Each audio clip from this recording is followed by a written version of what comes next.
নমস্কার দর্শক বন্ধু, জ্যোতিষশাস্ত্রের এই বিশেষ অনুষ্ঠানে আপনাদের সকলকে স্বাগত।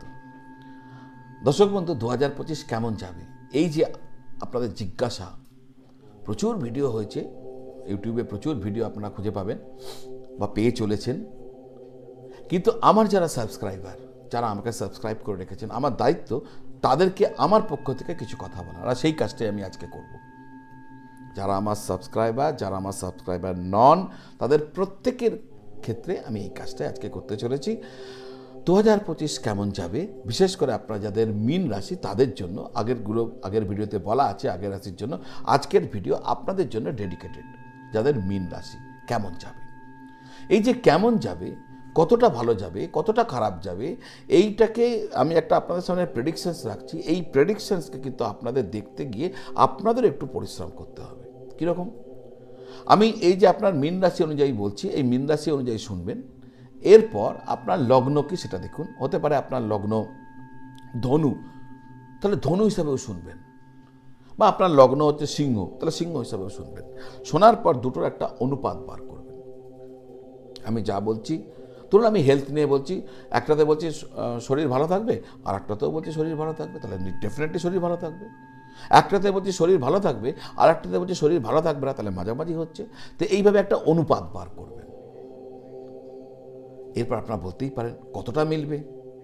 তখন আমি একটা জেনারেল ফল আপনাদের সামনে রাখছি, জেনারেলাইজ ফল।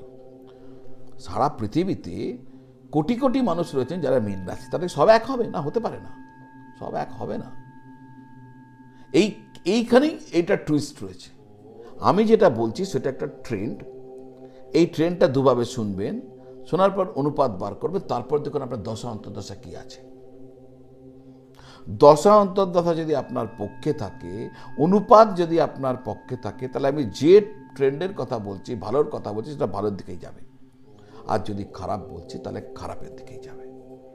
তো এইভাবে বিষয়টাকে যদি আপনি আপনাদের জীবনে এটাকে অ্যাডপ্ট করে দেখেন, তাহলে নিশ্চয়ই লাভবান হবেন দর্শক বন্ধু। আসা যাক আমার মূল আলোচনা।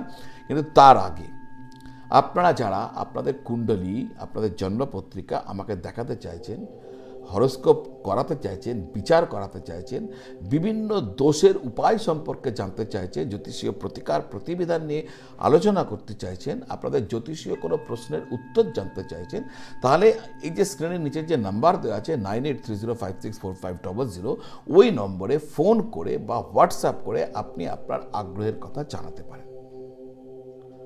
আপনার আগ্রহ জানালে আমার অফিস থেকে আপনাকে জেনে নেবে যে আপনি অনলাইনে দেখাবেন না অফলাইন, অর্থাৎ চেম্বারে এসে দেখাবেন। অনলাইনে দেখালে অনলাইন কিভাবে কানেক্ট করবেন পদ্ধতি বলে দেবে, আর চেম্বারে দেখালে চেম্বার কোথায় আপনি পেতে পারেন সে ডিটেলসটা দিয়ে দেবে। তো এইভাবে আপনি আপনার আগ্রহ প্রকাশ করলে আমি আপনার সাথে কানেক্ট হয়ে যাব, আপনাদের কুণ্ডলী দেখে আপনাদের যাবতীয় প্রশ্নের উত্তর দিয়ে দেবো। অর্থাৎ যাক মূল আলোচনা 2025 মীন রাশির কেমন যাবে, সেই আলোচনায় বলবো স্বাস্থ্য। কারণ স্বাস্থ্যের চেয়ে বড় ধন সম্পদ আর কিচ্ছু নেই, স্বাস্থ্যই সম্পদ। তো সেই ক্ষেত্রে প্রথম শুরু করব স্বাস্থ্য দিয়ে। মীন রাশির মানুষদের 2025 সালে স্বাস্থ্য ক্ষেত্রে সচেতন থাকতে হবে। 2025 আপনাদের স্বাস্থ্য ক্ষেত্রে সচেতন থাকার বছর। বছরের শুরুতে মে মাস পর্যন্ত রাহু আপনার রাশির ওপর থাকবে, ফলে শরীরের ক্ষেত্রে স্বাস্থ্যভাবে আপনাকে বিশেষ নজর দিতে হবে, বিশেষ করে খাওয়া দাওয়ার ক্ষেত্রে, কারণ গ্যাসের সমস্যা বাড়তে পারে, তো আপনাকে খেয়াল রাখতে হবে। মার্চের পর থেকে শনি আপনার রাশির ওপর আসবে, ফলে যে পরিস্থিতি তখন তৈরি হবে সেটাও আপনার জন্য অনুকূল হবে না। আপনার দেখবেন সবসময় শরীরে একটা ভারীপন, শরীরে একটা আলস্য, এ সমস্ত বাড়বে। এছাড়াও কোমর, হাঁটু, এক্ষেত্রেও কিন্তু প্রবলেম ভোগ করতে হতে পারে। কোমরের সমস্যা, হাঁটুর সমস্যা, এগুলো দেখা দিতে পারে। সতর্ক থাকার জন্য আপনাকে পরামর্শ দেওয়া হচ্ছে। আসা যাক পড়াশোনা। ছাত্রছাত্রীরা, সাধারণ ছাত্রছাত্রী যারা রয়েছে, 2025 সালে অ্যাভারেজ বা অ্যাভারেজের থেকে একটু ভালো ফল করতে পারেন। তবে 2025 খুব ভালো ফলাফল করার হয়তো আপনাদের সম্ভব হবে না। হ্যাঁ, যারা ম্যাক্সিমাম পড়াশোনা করবেন, অধ্যাবসায় জারি রাখবেন, তাদের কথা আলাদা। আমি সাধারণ ছাত্রছাত্রীদের কথা বলছি।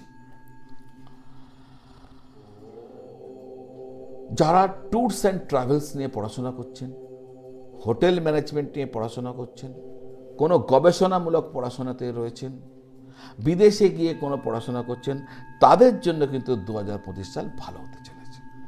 আর সাধারণ শিক্ষার্থীদের কথা আমি আগেই বলে গেছি। অর্থাৎ যাক আপনার কেরিয়ার অর্থাৎ চাকরি, 2025 সালে চাকরির দিক থেকে কিন্তু আপনি লাভবান থাকবেন। তার কারণ সূর্যের গোচর বছরের অন্তত সারা বছরের মধ্যে 4 থেকে 5 বার আপনার পক্ষেই থাকবে, আপনার অনুকূলে থাকবে। বছরের প্রথম দিকে অর্থাৎ মে মাসের আগে পর্যন্ত আপনার চাকরির ক্ষেত্রে পরিস্থিতি অস্বস্তিকর মনে হতে পারে চাকরির ক্ষেত্রে রাজনীতি হচ্ছে, সহকর্মীদের সাথে বনিবনার অভাব ঘটতে পারে। এই ক্ষেত্রে আপনি চুপ করে থাকবেন, দেখবেন মে মাসের পর এই সমস্ত পরিস্থিতি আপনার পক্ষে চলে এসছে। একটা বাংলায় কথা আছে না, যে সয় সে রয়, তো এইটাকে মনে রাখবেন, সইবেন, সব ভালো হয়ে যাবে। বছরের বেশিরভাগ সময় বুধের গোচর আপনার পক্ষে থাকলেও বৃহস্পতি এবং শনির গোচর আপনাকে তেমনভাবে সাপোর্ট করতে পারবে না। তাই যারা ব্যবসা করছেন তাদের ক্ষেত্রে 2025 সাল কিন্তু দুর্বল দেখাচ্ছে। বিভিন্ন কারণে আপনার ব্যবসার ক্ষেত্রে আপনার মন বিভ্রান্ত হয়ে যেতে পারে, ব্যবসায় মন নাও বসতে পারে, ব্যবসায় আপনি কম সময় দিতে পারেন, আর এই সমস্ত কারণে ব্যবসার ক্ষেত্রে আপনি প্রতিকূল পরিস্থিতির সম্মুখীন হয়ে যেতে পারেন। তো এগুলোকে অ্যাভয়েড করুন, তাহলেই ব্যবসা আপনার ঠিক থাকবে। তো এইভাবে ব্যাপারটাকে ভাবুন। আর্থিক স্থিতি কি বলছে? বছরের শুরু থেকে মার্চ মাস পর্যন্ত লাভের ঘরের অধিপতি শনি 12 নম্বর ঘরে থাকবেন, যা আর্থিক বিষয়ের ক্ষেত্রে ভালো নয়। তবে মার্চের পর থেকে লাভের ঘরের অধিপতি প্রথম ঘরে চলে গেলে আপনার পরিস্থিতি তুলনামূলকভাবে ভালোর দিকে এগিয়ে যাবে। আর্থিক দিক থেকে 2025 সাল একটি মিশ্র বছর হতে চলেছে, না জোরদারভাবে খারাপ না জোরদারভাবে ভালো, এই হচ্ছে বিষয়। বাড়ি গাড়ি ভূসম্পত্তি, 2025 সাল বাড়ি ঘরদোর তৈরি করার ক্ষেত্রে জমি জমা ফ্ল্যাট ইত্যাদি কেনার ক্ষেত্রে অনুকূল অবস্থা নিয়ে আসতে পারবে, অনুকূল থাকবে। কিন্তু যারা চেষ্টা করবেন তারা মে মাসের আগে চেষ্টা করবেন, আর কেনার আগে ভালো করে দলিলপত্র ডকুমেন্টেশন দেখে নেবেন। সব দেখে মে মাসের আগে কেনাকাটার পর্ব শেষ করার চেষ্টা করবেন। যারা গাড়ি কিনতে চাইছেন তাদের বলবো বছরের প্রথম অংশে অর্থাৎ মে মাসের আগে গাড়ি কেনার চেষ্টা করুন, এটা আপনার জন্য ভালো হবে। পরবর্তীকালে গাড়ি না কেনাই ভালো। প্রেম এবং বিবাহিত জীবন, 2025 সালে আপনাদের প্রেম সম্পর্কের ঘর অর্থাৎ পঞ্চম ঘরে কোনো নেগেটিভ গ্রহের কোনো এফেক্ট থাকবে না, ফলে এটা আপনার জন্য ভালো পরিস্থিতি। যদিও পঞ্চমে রাহুর দৃষ্টি কোনো না কোনো ক্ষেত্রে বিভ্রমতাও তৈরি করতে পারে। মে মাসের পর রাহুর দৃষ্টি পঞ্চম ঘর থেকে সরে যাবে, ফলে পরিস্থিতি আপনার পক্ষেই থেকে যাবে, ভালোর দিকেই থাকবে। এছাড়াও প্রেমের কারক গ্রহ শুক্র সারা বছর যে গোচরটা করবে তার ম্যাক্সিমামটাই আপনার পক্ষে থাকবে, অনুকূল থাকবে। এই সমস্ত কারণে আপনার প্রেম জীবন 2025 সালে যথেষ্ট ভালো থাকবে। 2025 সালে বিবাহের ক্ষেত্র তেমন অনুকূল পরিস্থিতি নিয়ে আসছে না। বিবাহ সুসম্পাদন করার জন্য আপনাদের বিবাহ হওয়ানোর জন্য জোরদার একটু বেশিরও বেশি প্রচেষ্টা করতে হবে, তাহলেই হয়তো সানাই বাঁচবে। মে মাসের মাঝখান পর্যন্ত রাহুর দৃষ্টি আপনার সপ্তম ঘরে থাকবে, যার জন্য বিবাহের ক্ষেত্রে বাধা আসতে পারে, প্রতিবন্ধকতা আসতে পারে। কিন্তু এই সময় একটা স্থিতি অত্যন্ত পজিটিভ থাকবে, যা হলো বৃহস্পতির পূর্ণ দৃষ্টি থাকবে আপনার সপ্তম ঘরে। তাহলে আবার বলবো, জোরদার প্রয়াস করুন, তাহলে কিন্তু সানাই বাঁচলেও বাঁচতে পারে।